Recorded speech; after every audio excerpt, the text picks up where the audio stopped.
다시 한번 인사할 때 여호와는 은혜가 깊으십니다. 악수 좀 하면서 좀 해봐요. 웃으면서. 여호와는 은혜가 깊으십니다. 시작. 자, 그럼 물어볼게요. 요한복음의 저자 요한복음은 누가 썼을까요? 첫 번째 요한, 두 번째 강석원. 누가 썼어요? 맞았어요. 100% 맞았어요. 요한복음은 강석원이가 쓴 게 아니고 사도 요한이 썼어요.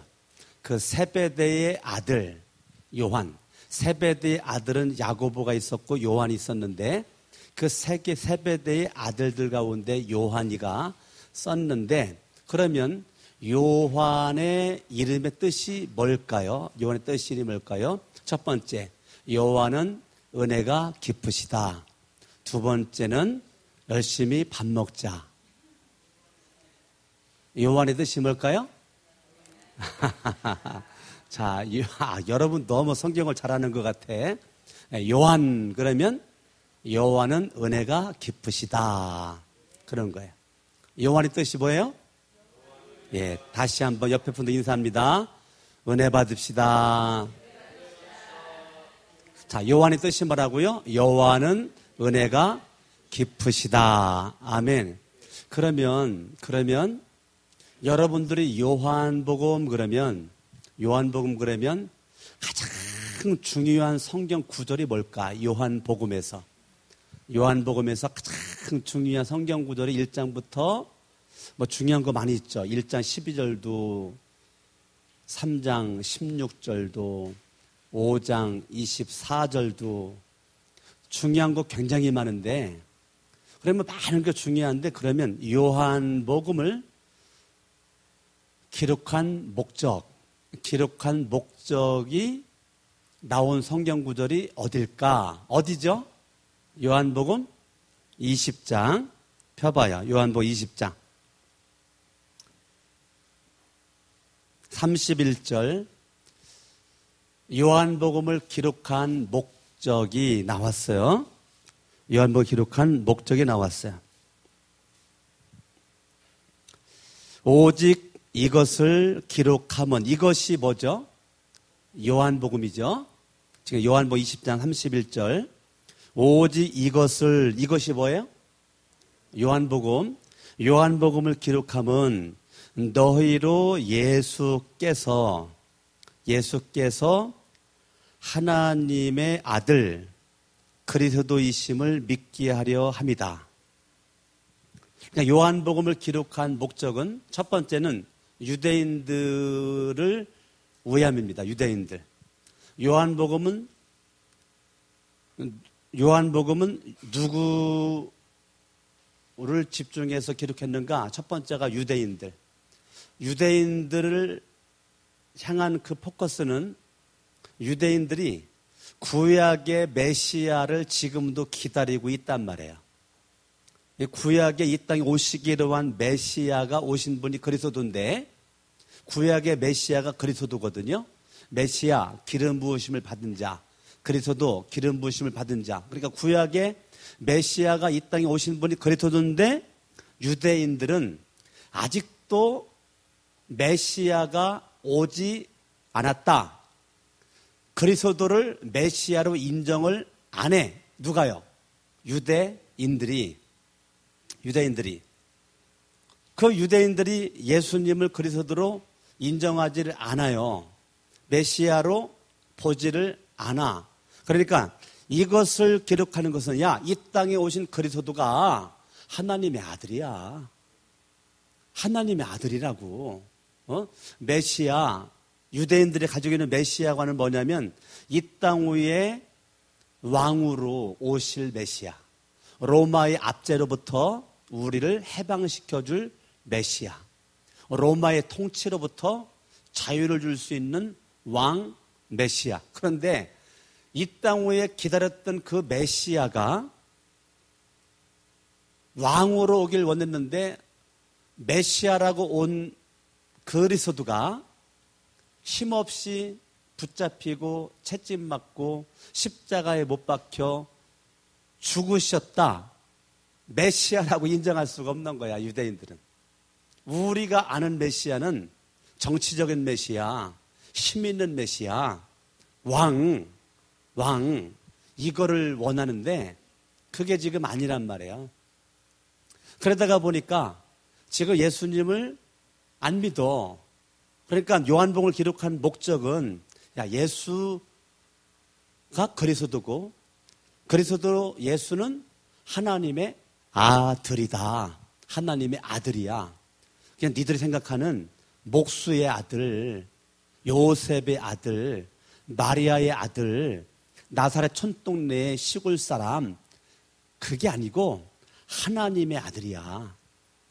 하나님의 아들이라고. 그래서 요한복음을 기록한 목적은 유대인들이 그리스도로 인정하지 않고 하나님의 아들로 인정하지 않는 그들에게 하나님의 아들로 믿게 하기 위함이라고요. 아멘? 예. 두 번째는 이방인들 가운데서도 예수 그리스도를 믿은 사람들이 있단 말이에요. 유대인들 가운데서도 믿었던 사람들도 있지만은 이방인들 가운데 믿은 사람이 있는데 유대인들의 선민사관은 뭐냐면 자기들만 구원받는다는 거야. 유대인들만. 이방인들은 절대 구원받을 수가 없어. 하나님은 선민의 백성들 유대인들만 구원시키겠대. 그런데 지금 요한이 요한복음을 기록하면서 그걸 깨트리는 거예요. 야, 유대인들 너희들만 구원이 아니고 너희들만 선민의 백성들이 아니고 누구든지 예수 그리스도를 믿으면 예수 그리스도가 그분이 이 땅에 예수님이 두 가지를 행하셨거든요. 예수님이 두 가지를 행하셨어요. 이 땅 오셔가지고 그분이 뭐를 행했느냐면 첫 번째 예수님은 사셨고 두 번째 예수님은 죽으셨어요. 자, 예수님은 이 땅에 몇 가지 일을 하셨다고요? 두 가지 일을 하셨어. 첫 번째 어떻게 했어요? 사셨어. 두 번째 죽으셨어. 사셨는데 그분은 죄 가지고 살았어요? 죄 없이 살았어요? 죄 없이 살았어요. 그러니까 예수 그리스도는 죄 없이 사셨단 말이에요. 그런데 죄 없이 사신 분이 죄가 있는 죄인으로 죽으셨어. 예수님이 하신 게 두 가지야. 첫 번째는 뭐 하셨다고요? 사셨다. 두 번째는 죽으셨다. 사셨는데 죄 가지고 살았어요? 죄 없이 살았어요? 예수님은 죄 없이 살았고, 근데 죄 없이 사신 예수님께서 어떻게 했어요? 죄가 있는 죄인의 모습으로 죽었다. 그러면 유대인들이나 이방인들이나 저와 여러분들이 죄 때문에 죽는 우리를 대신해서 죄가 없는 예수 그리스도가 십자가에 못 박혀 죽으셨는데 예수님이 십자가에 흘리신 그 피를 믿는 자, 예수님이 나를 위해서 십자가에 못 박혀 죽으신 것을 믿는 자, 예수님의 이름을 힘입는 자는 유대인들이나 헬라인들이나 이방인들이나 누구든지 로마인이라 할지라 누구든지 구원받는다. 생명 얻는다. 영생 얻는다. 이게 요한복음 기록 목적이야. 네? 그러니까 요한복음을 기록한 목적은 유대인들이 인정하지 않는 그리스도 예수가 하나님의 아들이라는 것과 이방인들도 예수를 믿으면 죄 사함 받고 영생 구원 얻는다는 것과 앞으로 이방인까지 쭉 돌아가 대한민국까지 왔어요. 대한민국 사람도 이방인입니다. 대한민국 사람 미래 이방인. 그러니까 지금 현재 유대인들, 현재 이방인, 앞으로 미래 이방인들까지도 예수를 믿으면 뭐 받는다고요? 구원받는다. 세 번째, 요한복음을 왜 기록했을까? 요한복음을 기록했을 때 당시는 이단들이 생겨났어요. 벌써 이단들이 생겨서 그걸 우리가 영지주의라고 그래. 영지주의 이단들이 생겼어요. 영은 선하고 육은 악하다. 이게 영지주의야. 네, 복잡하게 알 것 없어요. 영지주의는 뭐라고요? 영은 선하고 육은 악하다. 그런데 하나님은 저와 여러분들의 몸을 소중하게 여기거든요. 아멘? 예. 그러니까 하나님은 내 몸을 하나님의 형상대로 저와 여러분들에게 영과 몸을 한 합작품으로 만드는 이 육체는 굉장히 소중한 건데 영지주의는 육은 아무것도 아니다. 육은 아무것도 아니다. 그래서 이 영지주의자들의 이 이단들, 기독교 이단들의 잘못된 신학에 대해서 강력한 모습으로 지금 요한이 요한복음을 기록했지만 요한복음만 기록하는 것이 아니고 요한복음을 기록한 이후에 요한 1서와 2서와 3서도 기록했는데요. 우리가 마태, 마가, 누가복음을 공관복음이라고 그래요. 공관복음. 근데 이 사복음서 가운데 공관복음을 마태, 마가, 누가, 요한을 누가복음을 공관복음이라는데 요한복음을 따로 떨거나요. 떨거나. 그런데 그 요한복음에서만 예수님의 신적 권위에 대해서 마태복음보다도 마가복음보다도 누가복음보다도 가장 강력하게 얘기하는 게 요한복음인데 그 요한복음과 똑같은 맥락으로 요한 1서나 2서나 3서도 예수님의 신적 권위에 대해서 얘기하고 있는 게 요한 1서, 2서, 3서란 말이에요. 네. 그러니까 요한이 요한복음이나 요한 1, 2, 3서나 그 다음에 요한계시록도 이 요한이 반모섬에 끌려가가지고 거기에서 환상을 바라본 것을 기록한 게 이 요한계시록인데 이 요한이 하나님께 정말 은혜를 많이 받은 사람이죠.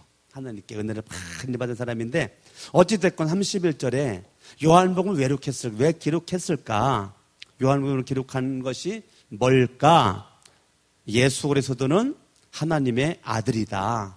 그 예수님을 믿어야지. 왜 예수님을 안 믿어? 왜 예수님을 안 믿어? 왜 예수님을 인정하지 않니? 예수님을 인정해야지.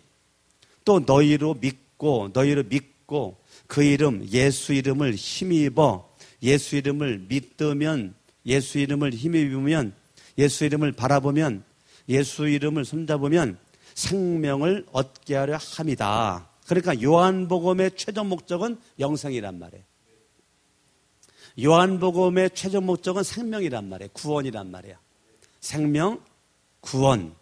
그러면 이 요한복음을 기록한 사도 요한에 대해서 21장 7절 읽어봐요. 시작. 예수께서 사랑하시는 그 제자가 여기 사랑하시는 그 제자가 요한이란 말이에요. 요한복음을 기록한 사람이 요한임에도 불구하고 나 요한이 기록했다는 말이 한 번도 안 나와. 예? 안 나와. 그런데 뭐라고 나오냐면 예수께서 사랑하시는 그 제자가. 자, 요한 그러면 누가 사랑하는 제자라고요? 예수께서 사랑하는 제자. 예수께서 사랑하는 제자. 20장 2절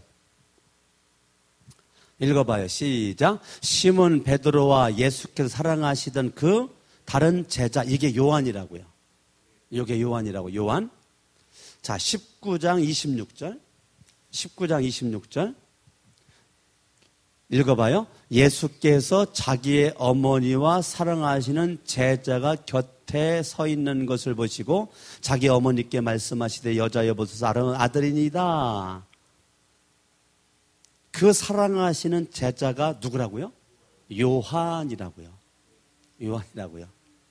요한복음 13장 23절 예수의 제자 중 하나 곧 그가 사랑하시는 자가 예수의 품에 의지하여 누웠는지라. 그 사랑하시는 자가 누구라고요? 요한이라고요. 그러면 어찌됐건 12제자 중에서 다 예수님이 사랑했지만 가장 예수님께 사랑받는 제자 그 주의 만찬에서 가장 예수님 근접한 옆에 앉아 있었던 제자 그게 누구라고요? 요한이라고요. 요한은 예수님께 가장 사랑받는 제자예요. 그러면 여러분들은 뭐를 결단해야 돼? 나도 예수님께 사랑받는 자가 되리라. 예. 거기 23절에 예수의 품에 의지하여 누웠는지라. 여러분들이 의지할 분은 예수 그리스도. 여러분들이 안기해야 될 분은 예수 그리스도. 예수님의 품에 내가 안기고 예수님을 내가 의지하고 저 아멘들 안 하셔? 예. 내 예수님을 사랑하고 내 예수님을 의지하고 예수님 품을 그리워하고 예수님 품을 사모하고 여러분들이 요한복음을 공부하니까 결단을 해야죠. 나도 사도 요한처럼 정말 예수님께 사랑받는 주인공. 할렐루야. 여러분들이 목적을 딱 가져야 돼. 내가 인생 짧은 인생 가운데 예수를 믿는데 나는 뭐 다른 것들은 내가 몰라도 예수님에게 가장 사랑받는 주인공이 되리라. 이게 중요하죠. 우리가 이 땅 살면서요, 사람에게 사랑받는 것도 굉장히 중요하잖아요. 사람에게 사랑받는 거. 그런데 사람에게 사랑받는 것은 잠시 끝나잖아요. 뭐 길어야 100년 안에 끝나요. 사람에게 사랑을 주고 사랑을 받는 거, 이거는요 길어야 100년이에요. 100년 안에 끝나버려. 그게 너무 중요한데 영원한 그 사랑의 관계는 예수님이란 말이에요. 예수님. 그러니까 우리는 순간의 사랑을 영원의 사랑으로 이거를 감수할 수 있기를 바랍니다. 여러분들이 그렇기 때문에 예수님의 사랑으로 남편을, 예수님의 사랑으로 아내를, 어째 아멘 안 하셔? 다시 예수님의 사랑으로 남편을 품으셔야 돼요. 예수님의 사랑으로 아내를 품으셔야 돼요. 예수님의 사랑으로 부모님을 품으셔야 돼요. 이 청년들, 예? 부모님께 사랑만 받으려고 하지 말고 부모님도 예수님의 사랑이 필요한 분들이셔. 그렇기 때문에 예? 청년이라 그래갖고 거기 청년 듣고 있는 거야? 여기 청년 아멘하고 있잖아. 예? 그 부모님도 사랑을 우리 형제들이 줘야 된단 말이에요. 그러니까 사랑을 받으려고만 하지 말고, 그러니까 아들, 딸도 엄마, 아버지로만 사랑하면 안 되고요. 주님의 사랑으로 품으셔야 된단 말이에요. 그러니까 요한복음에서 저는 참 은혜 받은 것은요, 요한복음 13장 34절인데 새 계명을 주노니, 지금 이게 무슨 말이냐면 유대인들이 엄청난 율법을 지켜야만이 하나님이 사랑한다라고 생각하고 있단 말이에요. 상상하지 못할 엄청난 그 율법을 지키는 바리새인들과 서기관들과 이러한 유대인들, 정말 훌륭한, 인간적으로 얼마나 훌륭해, 얼마나 훌륭합니까? 그런데 성경은 화 있을진저 이 독사의 새끼들아, 예? 이 적그리스도. 요한 그 1서에서 3서에서는 사도 요한이요, 여러분 사도 요한이 베드로는 다혈질이고요, 요한은 우울질이에요. 기질상. 사도행전 3장에 베드로와 요한이 성전으로 기도하러 가는데요, 어깨를 나란히 하고 기도의 동역자가 돼서 가는데요, 사실은 가까이 하기에는 너무 먼 당신이야. 예? 요한은 우울질이라고요. 베드로는 다혈질이에요. 베드로는 말 먼저 하는 사람이야. 말 먼저. 예. 근데 이 우울질 요한은 말을 먼저 하는 것이 아니고 생각을 먼저 하는 사람이라고요. 예. 베드로는 말해놓고 행동해놓고 그 다음 수습을 해야 돼. 근데 요한은 아니에요. 생각하고 다 따지고 다 계산해가지고 해가지고 차근차근 실수하지 않는 스타일이란 말이에요. 그런데 이상하게 요한의 별명이 있는데, 그리고 요한의 별명은 뭐 양, 뭐 얌순이, 뭐 순댕이 그래야 될 것 같잖아요. 그런데 요한의 별명이 우르의 아들이야. 이해가 안 되죠. 우르의 아들 그러면 사실 베드로가 돼야 될 것 같은데 요한의 별명이 얌순이가 아니요, 양이 아니요, 우르의 아들이에요. 우르의 아들. 예? 우레의 아들. 요한의 별명이. 잠깐 여기 요한복음 접어두시고 마가복음으로 가봐요. 마가복음 3장.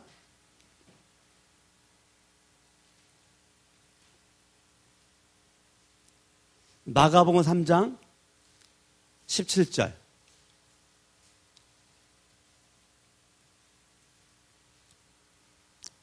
읽습니다. 17절 시작. 또 세베대의 아들 야고보와 야고보 형제 요한이니 이 둘에게는 보아너게 곧 우레의 아들이란 이름을 더하셨으며. 우레, 천둥번개죠.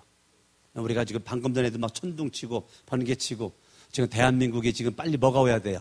비가 오야 돼. 예? 그냥 땅도 가무른데 우리 마음도 가물고 그냥 경제도 가물고 이게 지금 막 비가 그냥 쏟아져야 이 바이러스가 그냥 싹 없어질 수밖에 없는 상태 되는데, 하여튼 우리나라가 지금 이 바이러스 때문에 지금 엄청나게 고통받고 있는데 이게 지금 빨리 비가 막 와야 돼요. 근데 우레 천둥번개죠. 지금 이 요한이 어떻게 얌순이 같은데 천둥번개야. 그런데 요한이 우레의 아들, 이 말은 요한은 얌전해요. 조용한 사람이야. 얌전한 사람이야. 그런데 하나만큼은 양보를 안 해.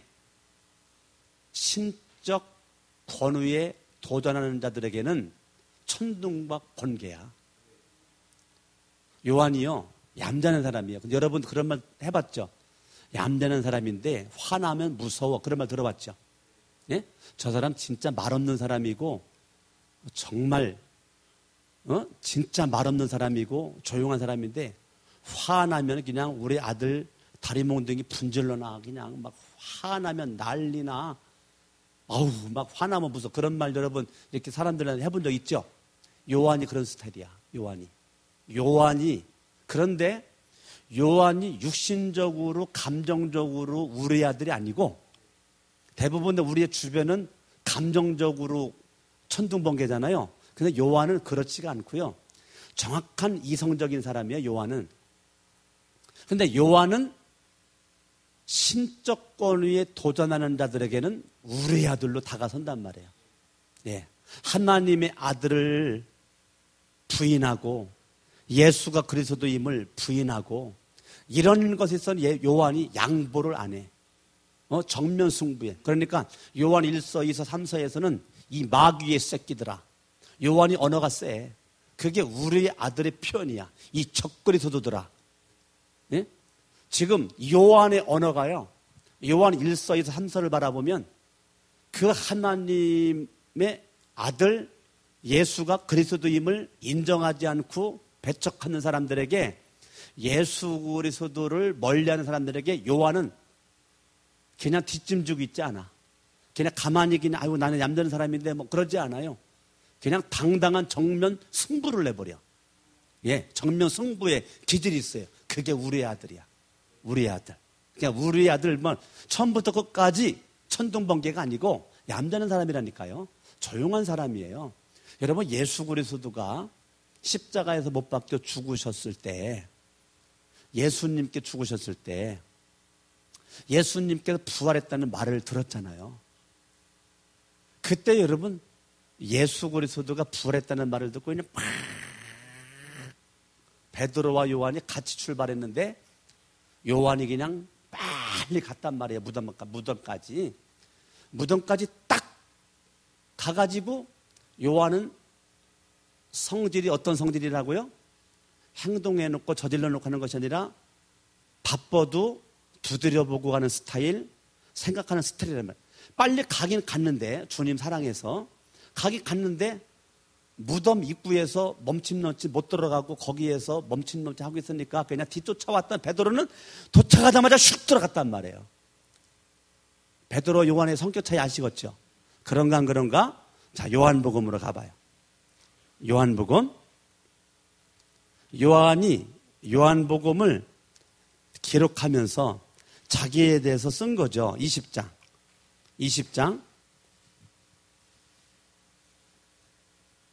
3절. 베드로와 그 다른 제자는 요한이죠. 베드로와 그 다른 제자가 나가서 무덤으로 가는데 둘이 같이 다름질 뛰어갑니다. 그 다른 제자가 요한이죠. 베드로보다 더 빨리 달려가서 먼저 무덤에 이르렀어요. 그러면 무덤에 먼저 이르렀으면 먼저 들어가야 돼, 안 들어가야 돼? 먼저 들어가야 돼. 그런데 이 요한은 기질상 우울질이라 그랬죠. 예? 네. 가긴 갔는데 구부려 세마포 놓인 것을 보았으나 들어가지는 아니했어. 아니 그렇게 힘차게 달려갔으면 빨리 뭐 해야 돼? 빨리 들어갔어야 돼. 근데 요한은 안 들어가. 그때 6절 시몬 베드로는 따라와서 무덤에 들어갔다. 그리고 누가 먼저 들어갔어요? 무덤에 들어간 게 베드로가 먼저 들어갔어. 이렇게 베드로와 요한은 성격 차가 있단 말이에요. 베드로는 다혈질이고 요한은 우울질이란 말이에요. 그러니까 이 요한이 이러한 스타일인데 별명이 우울의 아들이야. 우울의 아들. 그러니까 하나님의 신적 권위를 도전하는 자들에게는 요한은 이런 스타일이 아니고 우울의 아들로 다가갔다는 거예요. 예, 그러니까 이 요한이 예수 그리스도 예수님을 이상하게 말하는 이단들, 이 요한은 정면 승부하는 거야. 아, 이단이네. 돌아가지 않았어요. 이단이야? 그러면 그냥 과격한 언어를 사용하면서 너희들은 이 마귀의 새끼들이다. 그게 요한 1서 3장 10절 말했잖아요. 이 마귀의 새끼, 마귀의 자식들아. 그러니까 언어가 막 거칠어요. 그거는 요한의 20장에 이런 모습의 요한에서 나온 언어가 아니야. 그건 우레의 아들이야, 우리의 아들. 우리의 아들로 나오는 거예요. 그러니까 여러분들이 내가 양보할 건 한없이 양보할 수 있죠. 뭐 10가지건 100가지건 뭐 1000가지건 양보할 수 있죠. 그러나 한 가지만큼은 양보를 하면 안 되는 게 있어. 그게 뭔데? 내가 예수님 믿는 거. 내가 예수님 믿는 것만큼은 누구에게도 양보할 수는 없어요. 나는 예수님을 믿어야 죄사함 받고 예수님은 하나님의 아들이고 예수님은 그리스도고 그 예수를 통해서 구원받은 나 예수가 길이고 진리고 생명인데 목에 칼이 들어와도 나 예수 믿는다. 이것만큼은 뭐 우리가 이것만큼은 양보할 수 없죠. 양보할 수 없죠. 두 번째, 내 앞에서 예수를 모독한다든지 내 앞에서 예수의 신성을 부인한다든지 내 앞에서 예수님을 욕한다. 그것만큼은 내가 또 참을 수가 없어. 네? 이게 요한이야. 이해되죠? 예. 그러니까 요한은 자기가 양보할 거, 양보하지 않을 거를 구별한 사람이에요. 예. 구별해. 뭐 양보할 거는 그냥 한없이 양보를 해. 그거 가지고 뭐 그렇게 아둥바둥 그냥 싸우지 않아. 여러분 사도행전 3장에서 베드로와 요한이 나면서부터 걷지 못해 사람을 봤을 때에 지금 베드로가 말 다 해. 요한은 말 한마디도 못해. 예? 요한도 뭐 말 안 하고 싶었겠어요? 그런데 말하려고 생각하는데 벌써 베드로는 말하는 거야. 예? 요한은 그냥 조금 좀 뭐라고 하지 생각하는데 벌써 베드로는 그냥 말해버려. 예. 세상 말로 선수 다 쳐버린단 말이야. 선수 다 쳐버려. 선수 다 쳐버리니까 어떻게? 사람들이 누구만 더 능력 있다고 그래. 사실 요한도 능력 있는데 사람들이 누구를 더 알아줘? 누구를? 베드로를 더 알아줘. 그런데요. 사도행전 3장에서 요한이 그것 때문에 성질 내질 않아. 이것 때문에 감동이 되는 거야. 사람들에게 나타나고 드러내는 게 베드로야.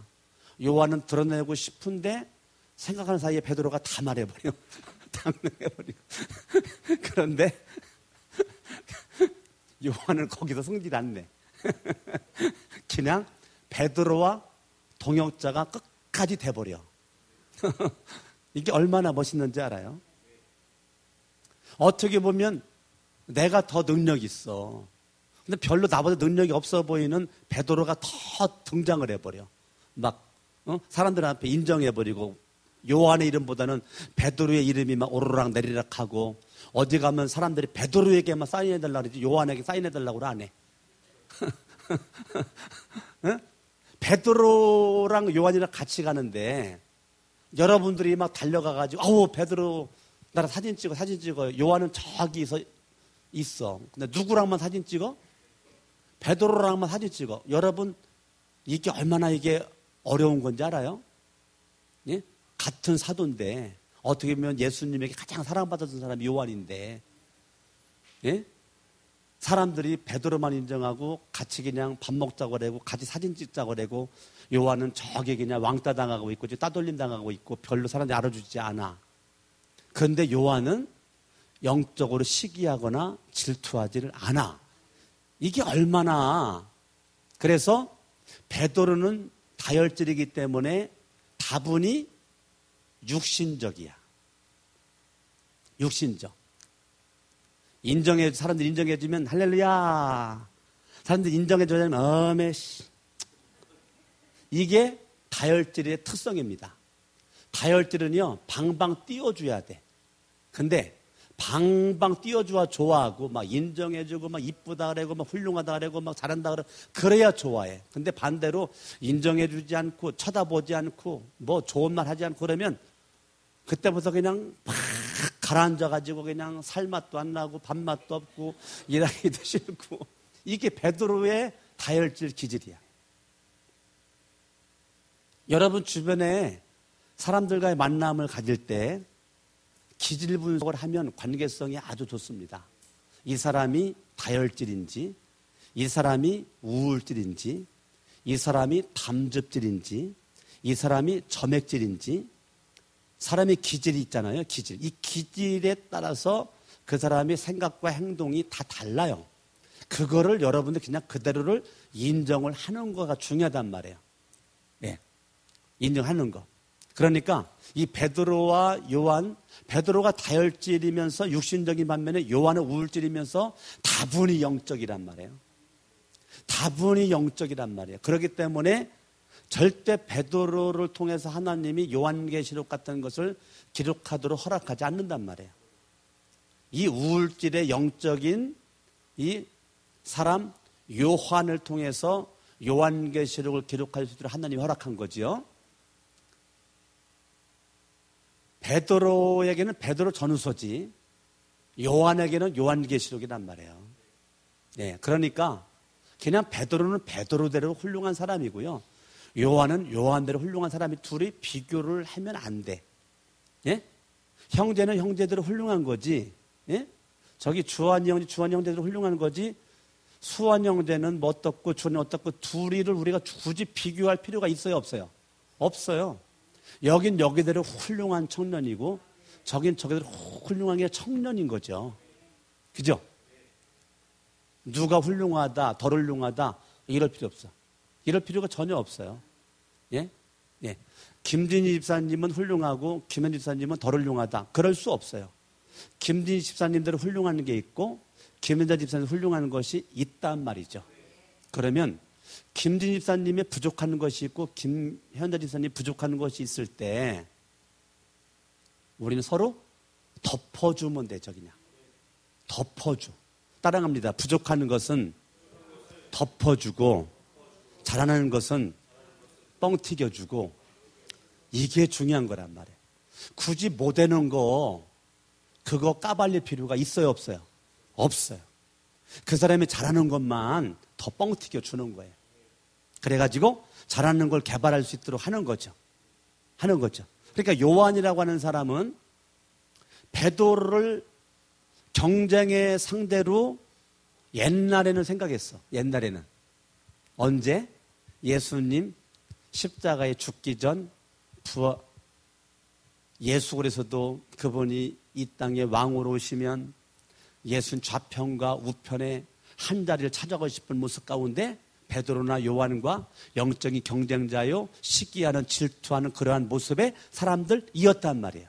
그런데 예수님이 십자가에 못 박혀 죽었다가 부활하신 예수 그래서도 그분의 말씀을 이제서야 깨닫고, 네? 어제 철야 설교 굉장히 중요했죠. 깨닫는 거. 깨닫고 예수 믿는 것과 깨닫지 못하고 예수 믿는 거의 이 차이 엄청나잖아요. 그런데 예수님께서 십자가에 못 박혀 죽었다가 3일 만에 살아나리라, 이거를 베드로도 깨닫지 못하고 요한도 깨닫지를 못했단 말이에요. 깨닫지를 못하니까 예수님이 아무리 말씀을 깨닫지 못하니까 경쟁 대상, 시기의 대상이었었는데 이제는 그렇지가 않고 서로 간에 동역자란 말이에요. 뭐가? 말씀을 깨달으니까. 예수님이 말씀하신 걸 깨달아지니까 사도행전 3장에 등장하는 이 베드로와 요한의 모습은 더 이상 경쟁 관계가 아니야. 네? 사랑의 관계고 서로 간에 축복의 관계고 인정하는 관계고 뭐 베드로가 나서건 요한이 나서건 서로 뒤에서 그냥 기도만 하고 있건 뭐하건 이게 얼마나 아름다운 모습인지 모른단 말이에요. 그러니까 요한은 굉장히 성숙한 사람이란 말이에요. 아멘. 베드로가 앞서가는 걸 절대 기분 나빠하지 않아. 그러니까 오늘날 저와 여러분들이 요한복음을 공부했으니까 우리가 요한처럼 너무 영적으로 시기하거나 질투하거나 예수님이 부활하신 것을 내가 믿으면서 예수는 내 구주, 주라고 말하잖아요. 그러니까 저와 여러분들이 좀 영적인 깊이가 있는 모습으로 여러분들이 그냥 많은 사람들 포용할 수 있는 예수님의 품에 안겼던 요한처럼 여러분들도 많은 사람 사랑하고 포용하고 감싸줄 수 있는 주인공. 누가 잘하면 시기하거나 질투하거나 그러지 말고 더 그냥 인정해주고 잘한다고 그러고 사랑한다고 그러고 그게 얼마나 중요하냐고요. 아멘? 이게 얼마나 중요하냐고요. 나는 우리 부교육자들이 설교 잘하면 난 굉장히 기분이 좋아. 나 여러분들이 그냥 우리 부교육 설교 잘한다고 그러면 난 기분이 좋다고요. 예?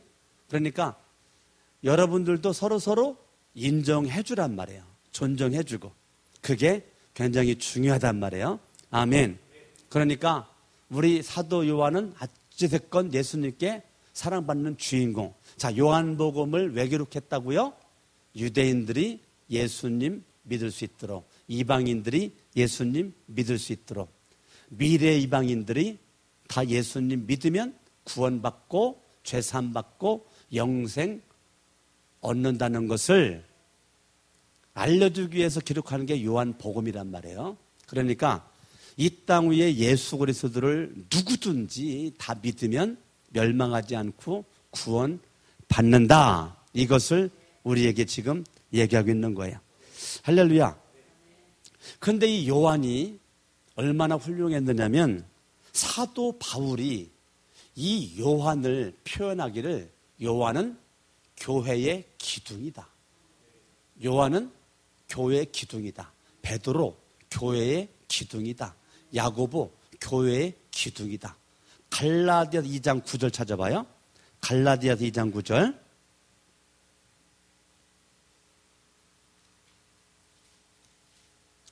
지금 이 바울이 베드로나 야고보나 요한에 대해서 기둥이래.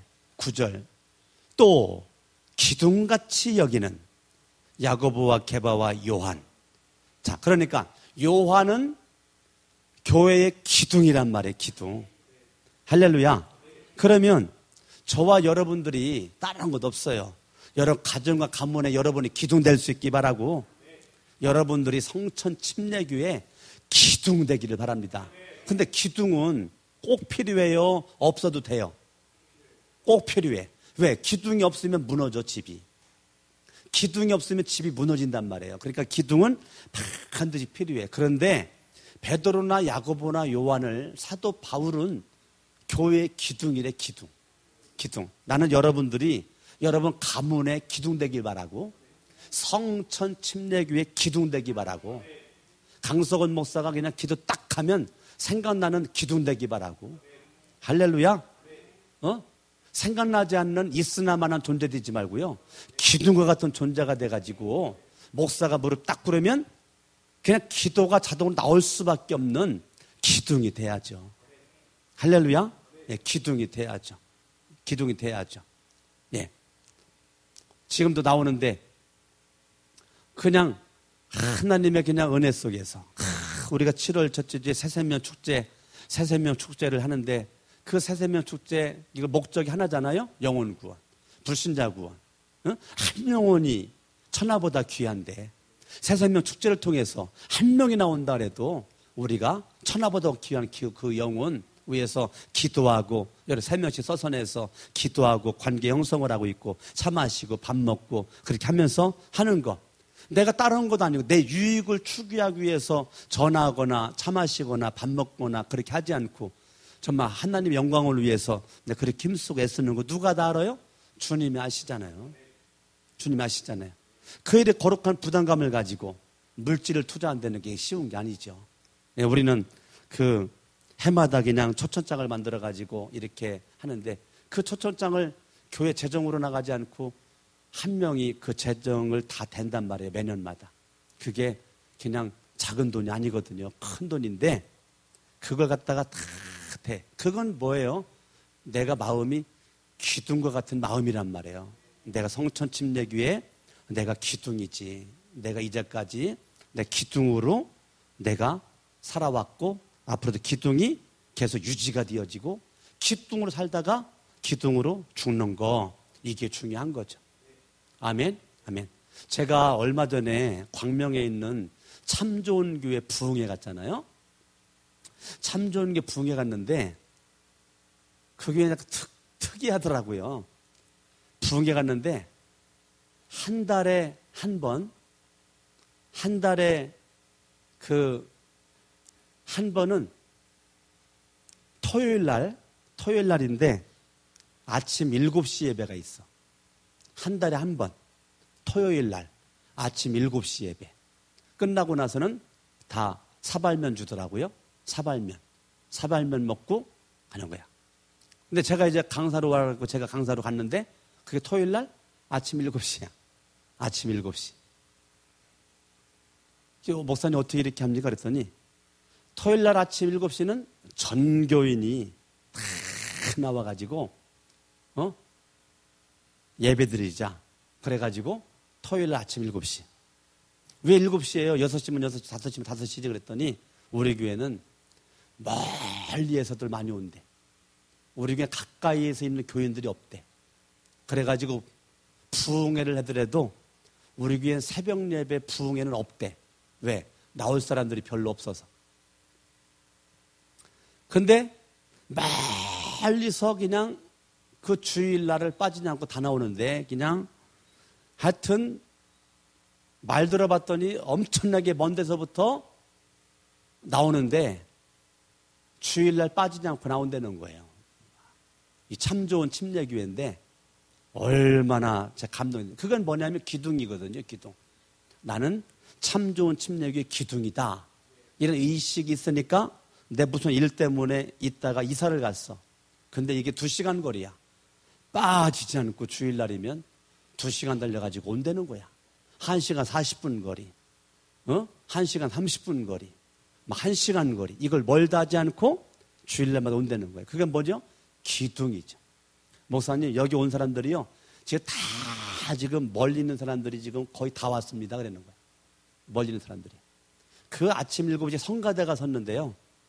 성가대 노래가 저녁에 찬양하는 것 같아, 저녁에. 그렇게 훌륭하게. 그게 다 뭐냐면 기둥과 같은 모습으로.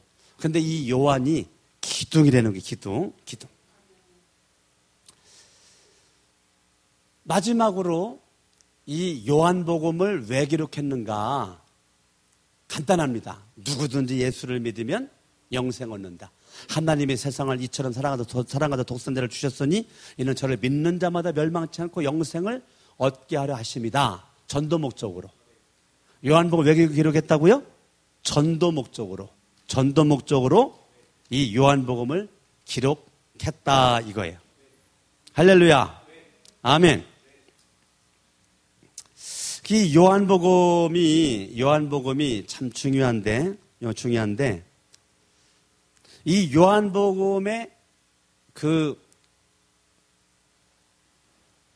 구조적인 특징이 있습니다.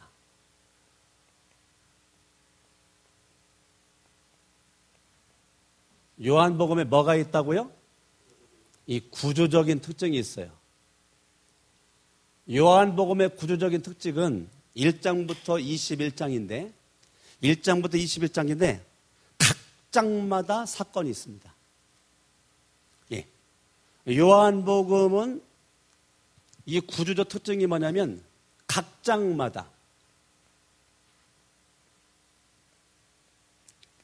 장마다 사건이 있고 그거에 대한 뜻풀이가 있습니다. 이게 마태마가 누가복음과 다른 요한복음의 구조적 특징입니다. 구조 특징은 각 장마다 사건과 뜻풀이가 있다 이거예요. 그래서 이 요한복음은 각 장마다 그런 것이 많이 있죠. 1장 로고스다. 예수님의 말씀이시다. 로고스시다.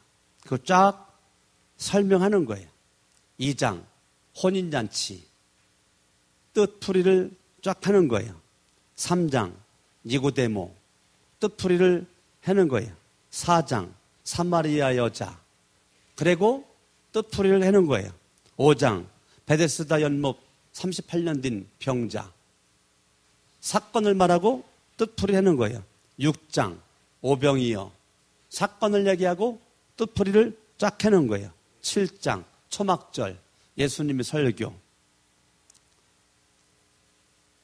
8장 가늠한 여인 계속 이런 식으로 하는 거예요.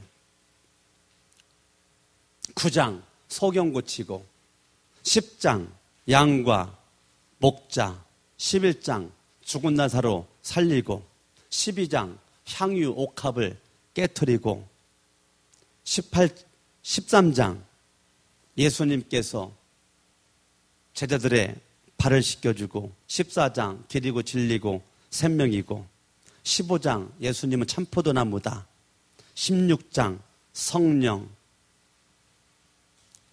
뭐 이런 식으로 예수 그리스도의 사건과 그 뜻풀이를 쫙 계속 얘기를 하고 있단 말이에요. 그러면 그 요한복음의 구조적 특징과 함께 이 내용적 특징이 있단 말이에요. 내용. 요한복음의 내용적 특징이 있단 말이에요. 요한복음의 내용적 특징은 예수님 안에 생명이 있다는 거예요. 요한복음이 강조하는 것, 예수님 안에 뭐가 있다고요? 생명이 있다. 예수님 안에 생명이 있다. 생명, 예수님 안에 생명이 있다. 그러니까 요한복음에서 강조하는 게 생명이란 말이에요. 그런데 생명은 누구 안에 있다고요? 예수님 안에 있다고, 예수님 안에. 근데 이 얼마나 요한복음이 생명에 대한 얘기를 많이 하느냐면 생명에 대한 얘기를 마태복음은 2번밖에 안 나와. 2번. 마가복음 1번밖에 안 나와. 누가복음 2번밖에 안 나와. 근데 요한복음에만 생명, 조회라고 하는 생명이 자그마치 16번 나와. 16번. 그러니까 마태, 마가, 누가복음에서 합쳐봤자 4번밖에 안 되는 거를 요한복음에서만 생명이라는 것이 자그마치 몇 번 나온다고요? 16번이나 나온다고요. 이게 요한복음의 내용적 두드러진 특징 가운데 하나란 말이에요. 그리고 다른 마태, 마가, 누가, 요한에 비해서 이 마태, 마가, 누가복음에 비해서 이 요한복음은 성령에 대한 강조를 공관복음서에 비해서 엄청나게 한단 말이에요. 이 요한복음. 그러니까 여러분 요한복음 읽을 때 생명 동글명이를 딱 치야 돼. 성령 동글명이 딱 치야 돼. 이 성령에 대해서 자그마치 33번 나와. 요한복음이 성령에 대해서 몇 번 나온다고요? 생명은 몇 번 나온다고요? 16번. 성령은 몇 번 나와요? 33번 나와. 그리고 요한 1, 2, 3서. 요한 1, 2, 3서에서 성령이라는 것이 6번 나와. 자, 요한복음에서만 이 성령이라는 것이 몇 번 나온다고요? 33번이 나오고. 요한 1서, 2서, 3서에서 몇 번 나와요? 요한 1서, 2서, 3서에서 6번 나온다. 6번. 요한 계시록에서 15번 나온단 말이에요. 그러면 이 복음에서 성령에 대한 것이 33번, 요한 1, 2, 3서에서 6번, 요한계시록 15번, 그러면은 이게 지금 54번인가요? 그러니까 요한은 생명에 대한 강조도 있지만 이 성령에 대한 강조가 굉장히 많단 말이에요. 근데 이 요한 이 복음의 그 내용적 특징에서 생명, 그 다음에 성령. 근데 다른 복음서에 비해서 요한복음은 뭐가 없느냐면 비유가 없어. 여러분 비유를 찾아볼 수가 없어. 요한복음에서는. 뭐 다른 복음은 마태, 마가, 누가복음은 비유가 많아. 비유가. 근데 요한복음은 비유 메시지가 하나도 없어요. 이게 요한복음의 내용적 특징에 아주 중요한 겁니다. 근데 요한복음이 다른 복음서에 비해서 강조하는 것이 있는데 요한복음은 비유가 없다. 비유가 없어. 그 다음에 요한복음은 다른 복음서에 비해서 성만찬을 엄청나게 강조합니다. 성만찬. 자그마치 이 성만찬이 21장, 요한복음 21장까지밖에 안 되는데 13장부터 17장까지가 성만찬 이야기야. 13, 14, 15, 16, 17. 21장이니까 25%라면 25%. 그래서 성만찬은 하루 있었던 이야기예요. 하루 있었던 이야기를 요한복음에서는 이거를 잠깐만 25%를 사용한단 말이에요. 성만찬에 대한 이야기를 25%. 굉장한 거죠. 그러니까 요한복음은 다른 복음서에 비해서 그 내용적 특징에서 성만찬 그리고 비유 메시지가 하나도 요한복음에는 없다. 안 들어져 있다. 이게 요한복음의 아주 중요한 특징 가운데 하나입니다. 다른 복음서에 비해서 이 요한복음 족보 이야기가 없죠. 예수님 탄생 이야기도 없어요. 족보 이야기가 나오질 않아.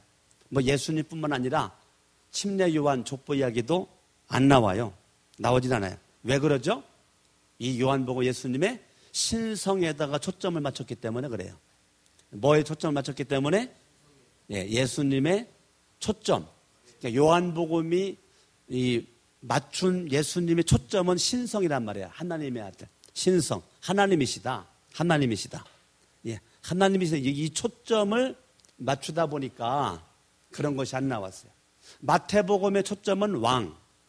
마가복음의 초점은 종. 누가복음의 초점은 인간 예수. 요한복음의 초점은 하나님이신 예수. 신성. 누가복음은 인성. 사람이신 예수. 하나님이신 예수 하다 보니까 족보가 안 나온다고요. 요한복음에는. 다른 것 보여서 나오질 않아. 마태복음이나 마가복음, 누가복음에서 병 고친다는 거 있잖아요. 병 고친다는 거. 병 고친다는 것이 마태복음에는 13번 나옵니다. 13번. 예수님께서 병 고치는 거. 예수님 병 고치는 거. 마가복음에는 12번이 나와요.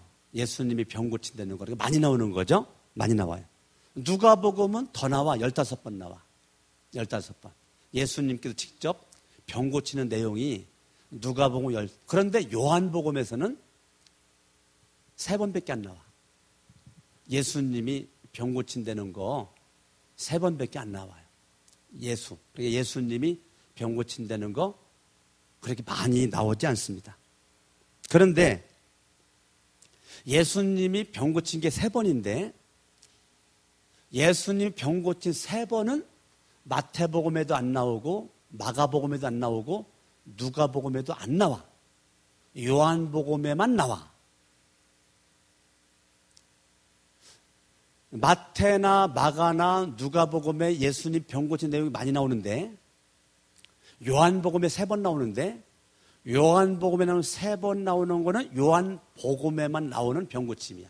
첫 번째, 예수 그리스도가 병 고친 거, 왕의 신하의 아들의 병 고치는 거. 요한복음 4장 46절부터 나오는 거. 요거는 다른 복음서에 안 나와. 비슷하게 나오죠. 비슷하게. 어떻게? 왕의 신하의 병 고치는 거. 그 신하가 다른 복음서에 백부장이 나와. 백부장의 하인이 병드는 거 고친 거. 근데 요한복음에서는 하인이 아니고 왕의 신하의 아들. 이건 요한복음에만 나온단 말이에요. 예, 왕의 신하의 아들을 고쳐. 두 번째, 베데스다 연못에 38년 뛴 병자 고치는 거. 요한복음 5장에. 이거는 공간복음서에 안 나와. 어디만 나와요?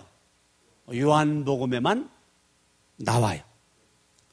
요한복음 9장에 소경된 사람 눈뜨게 만드는 거. 요한복음에만 나와. 다른 데는 안 나와요.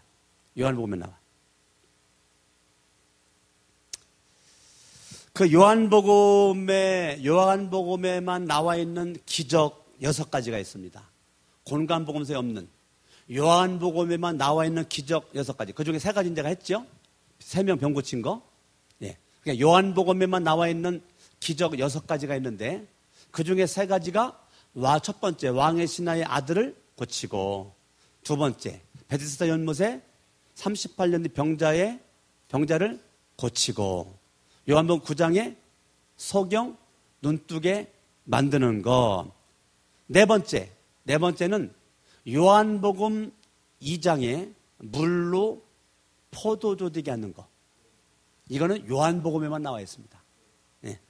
요한복음에만 나와 있는 기적. 네 번째는 물로 포도주. 이건 자연을 정복하는 거죠. 네. 자연을 정복하는 거. 포도를 만드는 거. 그리고 요한복음 11장에 죽은 나사로 살리는 거. 이거는 공간복음서에 안 나와. 어디만 나와요? 요한복음에만 나와. 그리고 예수님 십자가에 죽었다가 부활하신 다음에 150산마리 물고기 잡는 거. 이것도 어디만 나와요? 요한복음에만 나와요. 요한복음에만. 그러니까 요한복음에 나오는 것이 이렇게 많단 말이에요. 그 예수가 그 죽은 자를 살리는 거 세 군데 나옵니다. 세 군데. 요한복음에 죽은 자를 살려 세 군데. 근데 이 예수 그리스도가 야이루의 딸 살리고 나인성 과부의 아들을 살리고 나사를 살리고 이게 이제 죽은 그 자를 살리는 세 군데인데 야이루의 딸, 나인성 과부의 아들, 나사로 이제 가서 죽었던 데를 살리는 것이 이제 세 군데가 나와요. 예. 근데 마태복음, 마가복음, 이 누가복음 이 다 나오는 거 야이루의 딸 그건 다 나와. 근데 누가복음에만 나오는 게 그 나인성 과부의 아들이고 요한복음에만 나오는 것은 나사로를 살리는 거랍니다. 죽은 자 살리는 거. 여러분들이 요한복음을 바라볼 때 요한복음의 그 내용적 특징에서 핵심 단어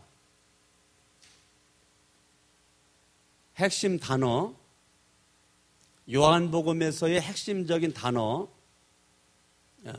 내용적 특징에서 생명, 선영 있지만 진리입니다. 진리.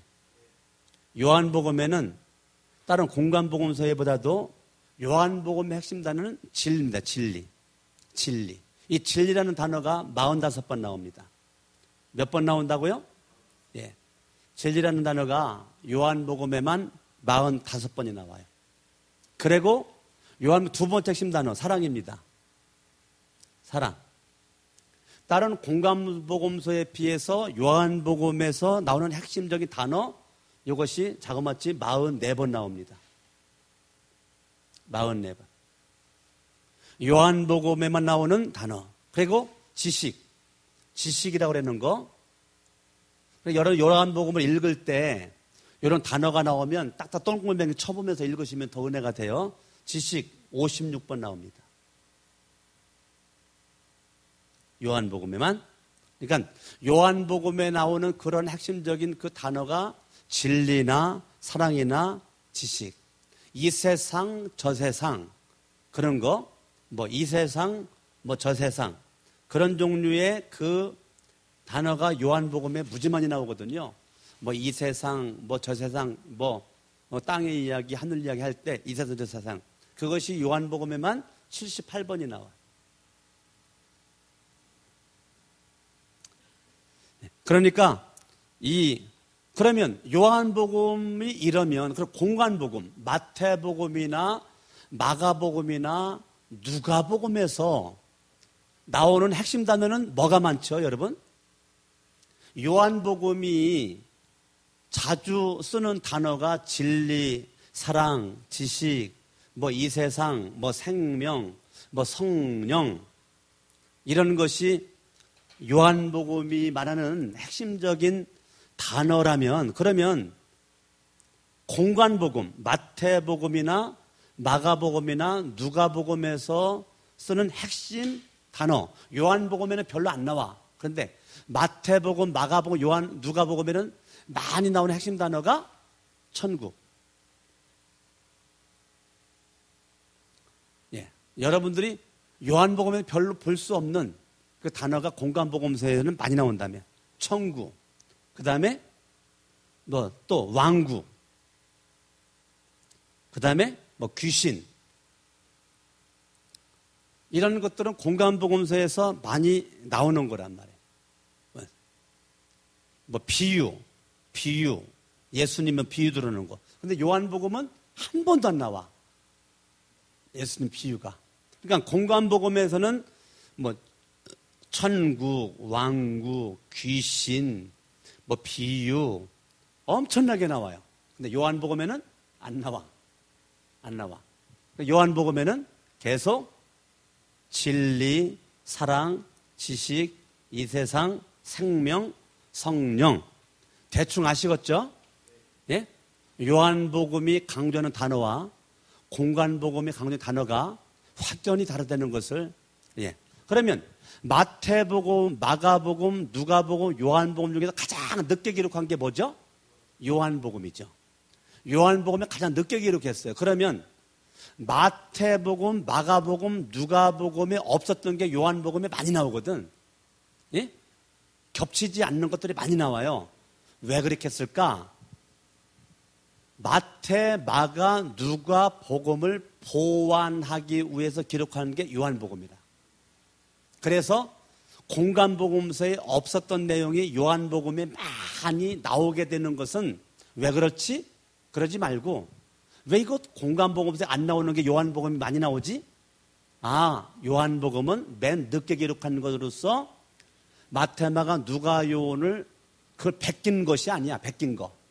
마태복음에 있는 거 베끼고 마가복음 거 베끼고 누가복음 베낀 것이 아니고 요한은 요한복음만의 특징이 있단 말이에요. 보완하기 위해서란 말이에요. 얼마나 멋져요. 얼마나 멋져. 얼마나 멋져. 그러니까 이 요한복음이 이렇게 요한복음에 있는 그러한 그 내용. 근데 그러니까 이 요한복음은 그 요한복음에만 있는 것이 있단 말이에요. 요한복음. 다른 복음사에 없어요. 요한복음에만 있는 거. 마태, 마가, 누가복음이 없는. 그러니까 보완하기 위한 거니까요. 요한복음에만 있는 것이 자그마치 44개나 된단 말이에요. 요한복음에만 있는 거. 공간복음서에 없고 요한복음에만 있는 것이 44번이 돼요. 40. 예. 그러니까 이것이 요한복음의 큰 특징 중에 하나란 말이에요. 반대로 요한복음에만 있는 것이 44번인데 마태복음, 마가복음, 누가복음에는 있는데 요한복음에만 없는 것, 요한복음에만 있는 것이 44번이고 요한복음에만 있는 것이 44번이고 다른 복음서는 있는데 요한복음에는 없어. 요한복음에는 이것이 안 나와. 없어. 그게 33가지란 말이야.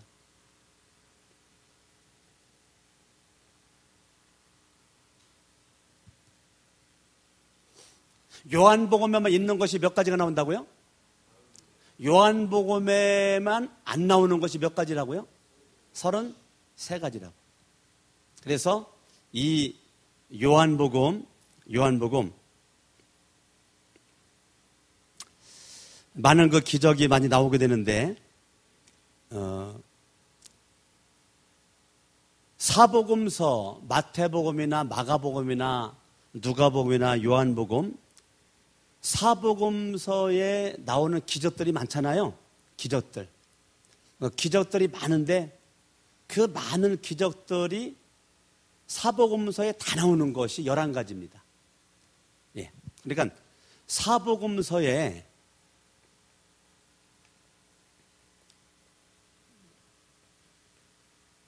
사복음서에 다 나오는 그런 기적이 11가지의 기적이 있다고요. 11가지의 기적이. 사복음에 다 나오는 기적. 네. 첫 번째, 폭풍우를 잠잠케 하는 기적. 사복음서 다 나와요. 두 번째, 오병이의 기적. 세 번째, 예루살렘 승리의 입성. 네 번째, 최후의 만찬. 사복음서에 다 있는 것, 기적 포함했습니다. 예. 내용이 사복음서에 다 있는 것, 기적만이 아니라 포함되어 있는 것. 최후의 만찬. 다섯 번째, 베드로가 3번 부인할 것을 예언하는 것. 이건 사복음서에 다 있어요. 베드로가 3번 부인하는 것. 여섯 번째, 예수님이 로마 병정에게 체포되어진 체포 이야기. 그게 사복음서에 다 나옵니다. 일곱 번째, 베드로가 예수님을 3번 부인하는 거. 사복음서에 다 나와요. 예. 여덟 번째, 가야바 빌라도에게 재판받는 거. 여기 사복음서에 다 나와요. 아홉 번째, 예수님이 십자가에 못 박혀 죽는 거. 이게 사복음서 다 나와. 열 번째, 아리마대 사람 요셉의 무덤에 예수님 묻히는 거. 이게 사복음서 다 나와요. 마지막 열 번째, 예수님 부활하시는 거.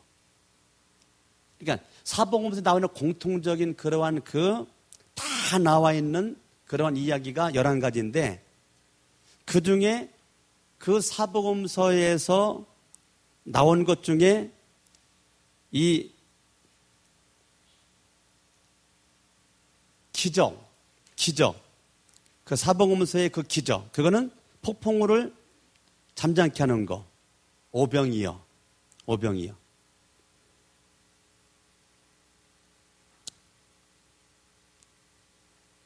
그러니까 11가지가 다 있는데 그중 기적은 2가지죠. 기적 2가지. 폭풍우를 잠잠케 하는 것과 오병이어. 2가지죠. 요한복음에서 그 예수의 이름, 요한복음에서 말하는 예수의 이름이 몇 가지나 될까? 보통 우리가 예수의 이름을 한 100여 가지로 얘기한다고 합니다. 예수 이름을 몇 가지로 표현한다고요? 한 100여 가지로 표현하는데 그 중에 요한복음에서만 예수의 그 이름에 대한 다른 표현, 예수의 이름에 대한 다른 표현이 자그마치 60여 가지가 됩니다.